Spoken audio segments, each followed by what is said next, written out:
Good morning and welcome to Our Town at Comma Coffee. This morning we're going to be talking with Dan Allison, who's going to be talking about the Nevada Moves Day. But right now we're going to take a short break for a word from our sponsor. What's the role of a healthcare system? Is it to make you better when you're sick? To mend you when you're injured? Are you ready to live healthier? Start today at herestoyourhealth.net, a free service of Carson Tahoe Regional Healthcare. And we're back and we're talking with Dan Allison.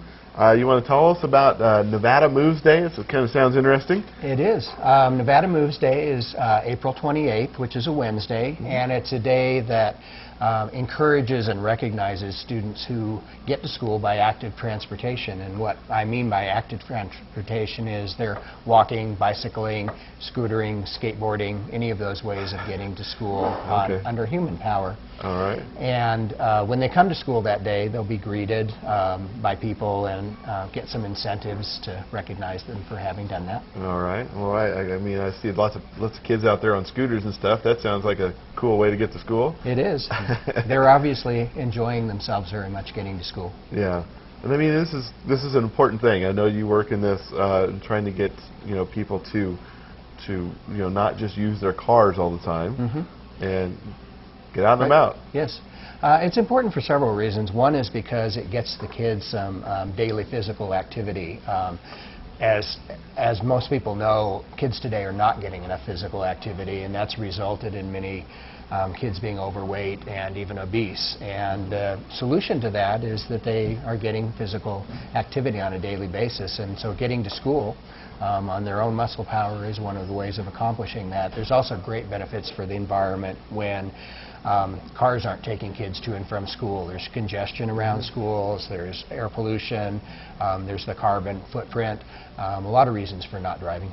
Yeah. And I mean, Carson City is a fairly compact area, and we have schools that are fairly neighborhood schools that people can most people can get to via walking, right? Yes. Most of the schools are neighborhood schools. There are exceptions. Some of the boundaries are rather spread out. But for a lot of kids, yes, they can get to school walking and biking. Yeah. And what have you done to encourage the biking stuff? Has there been bike racks and things like that to try to encourage? We are in the process of putting additional bike racks, nice bike racks, in several of the school sites. We've been working with Carson City Public Works, which also has a grant to work on safe routes, to put in additional sidewalks, additional bike routes, to do that kind of work so that it's safer for the students to get to school, and it's more clear about which the best way for them to go is. Yeah, because I mean, there are some neighborhoods where it's not the it's not the easiest, where it's maybe some sidewalks missing or in disrepair, things like that. And yes, and those problems are ones that the city recognizes and is taking care of. It'll take time to accomplish that, but they've already done some good work around Empire Elementary. There are a lot of new sidewalks, which has really made it easier for the kids to get to school and also improved the neighborhood. Yeah, I mean, when did it come down to where everybody started going to school via car? I don't remember that when I was growing up. It was well, it didn't happen all at once, but it was a trend. I certainly never got driven to school, but over time it's increased, and the rate of walking and biking has decreased. The old jokes about 10 miles uphill both ways in the snow. Yes, and the wind as well. Yes, there we are. So I'll tell you what, we're going to take a short break right now, and we're going to come back and talk a little bit more. Folks all over Carson City are getting to know Jack, Carson City's public transit system that takes them to work, to home, to friends, and to shopping. Folks like Greg, who attends Western Nevada Community College. Greg knows Jack. Oh, I can go anywhere in town with it at any occasion, and it's very convenient, and I enjoy it very much. Get to know Jack. $1 each way for adults, 50 cents for youth, seniors, and disabled. Call Jack at 841-RIDE. And we're back, and we're talking with Dan Allison. Tell me a little bit, because you have an interesting position with the school district in helping, foster this, physical transportation.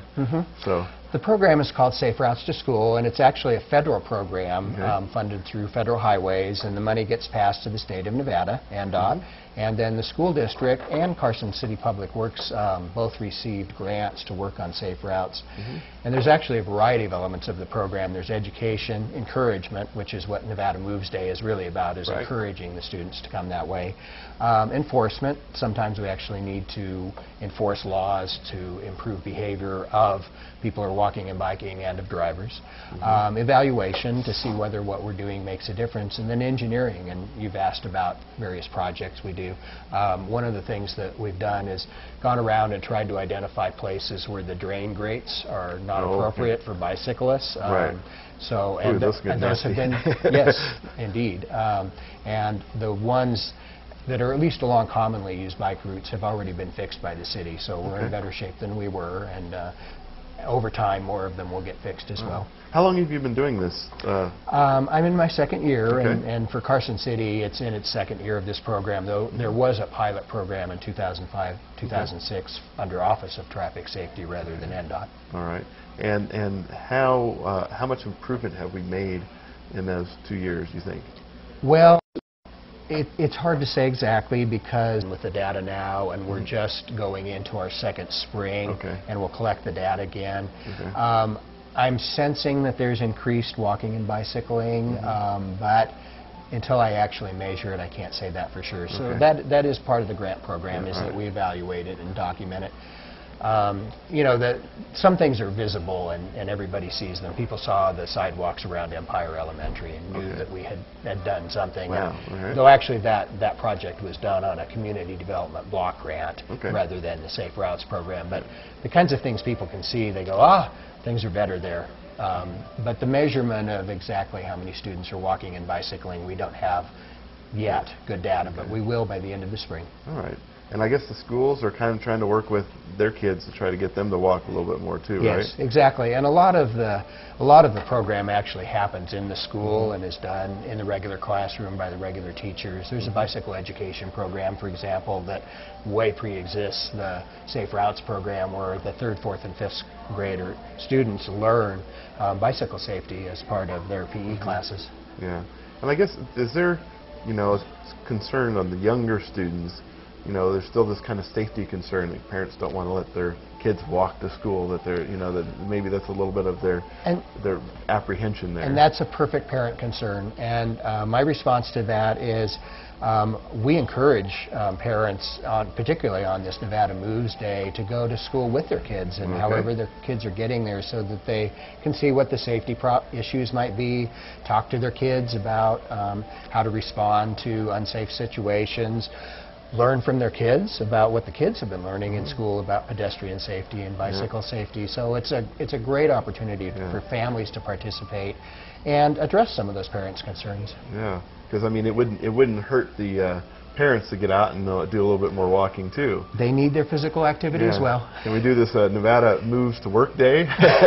Well, actually, May is Bike to Work Month. So there are other things going on in that month. Well, hopefully it'll stop snowing by then. I hope so too. All right, well, we want to talk about this Nevada Moves Day. It is April 28th. All you parents, wake up a little bit early. You know, you might want to walk with your kids to school. And anyway, thanks, Dan, for coming on. And thank you for tuning in. Tune in next time to Our Town at Comic Coffee. If you're hungry for Hawaiian barbecue, L&L will cook it just for you. America is going crazy over L&L Hawaiian Barbecue, a fusion of tasty dishes, freshly cooked with big portions at prices you can afford. There's one thing I love about Hawaii, it's L&L Hawaiian Barbecue. L&L, Hawaii's original, Hawaii's best.